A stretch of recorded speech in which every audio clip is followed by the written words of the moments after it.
So, what is the city of Washington getting in Jayden Daniels as the face of the franchise? A competitor and a dog that's gonna do whatever it takes to win.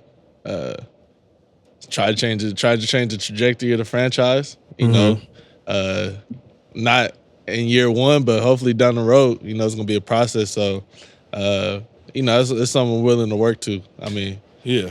So when you looked, so somebody I know called me about Washington, and they was a little scared, nervous, because they brought in everybody all at once. They called me spooked. You know what I'm saying? They called me, what you think, right? So I had to tell them, I say, look, just chill. He's going to be the number 2 pick of the draft. This is just a process that's going on. So when you looked at that, when they was bringing in all these quarterbacks at the same time, what was your emotions like? Were you like, man, they getting ready to trip? Or were you just like, whatever? I was cooling because I just left the Giants and flew to Washington. Okay. And I mean, I knew all those guys there, so it was like it was it. Like I ain't really tripping. This ain't it just felt like a big recruiting visit, was what it kind of was. Like they was just telling me like, yeah, I don't really want like the visit to be all uptight about football. Like they want to, you know, let us have fun, you know, because we've been going through this for so long. And that's something that they took from the Niners and stuff like that and other teams.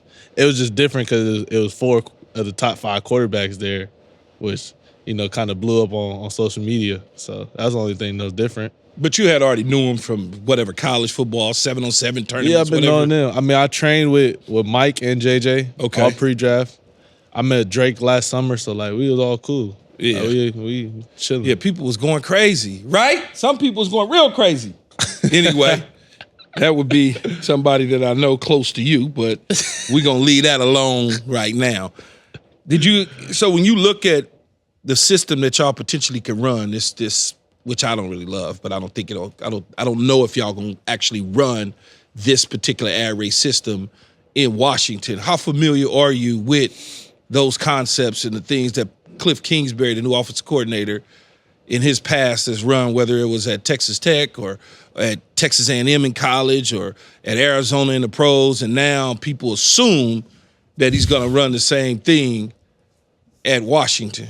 I mean, just learning the playbook. It's kind of like going back and watching with stuff. It's like it's different than the air raid. We're not going to air the ball out 50 times a game.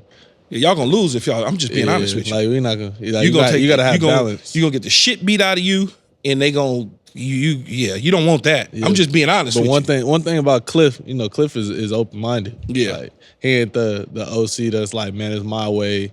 Like we gotta do X, Y, Z. Just having conversation with him was like, man, what do you like? How can we help the team be better? And I'm like, you know, we bouncing ideas back and forth off each other, but I like his scheme, honestly. I think it suits me. And obviously, you know, you got to evolve with the times. You know, you got to be able to have balance, keep a defense honest now, especially with all those athletes out there too. Who's the backup? Or not the back? Who's the other quarterback, Mariota, so to speak? Marcus Mariota. Do you anticipate starting week 1? Do I anticipate? Yeah.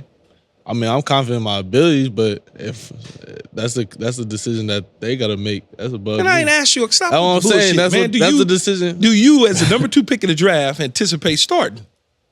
I mean, or you think they're gonna bring you along slowly, so to speak? From what I heard, when they said whenever I'm ready, I'm ready. Yeah. So whenever I feel like I'm ready, I'm ready. Yeah, I didn't start. I'm trying to think when I start. I probably didn't start till midway during the year. Yeah, they didn't tell me like, oh, like you got to start week 1. They just said, whenever you ready, like you ready. Whenever you feel ready, we feel you ready. We're gonna throw you out there. Yeah, the motherfucking bums, man. They didn't even start me. I was mad. We absolutely hope you enjoyed this video. If you want more from us, hit that subscribe button for all videos, full episodes, and exclusive content from the show. And don't forget to find All Facts, No Breaks on Apple, Spotify, or wherever you get your podcasts.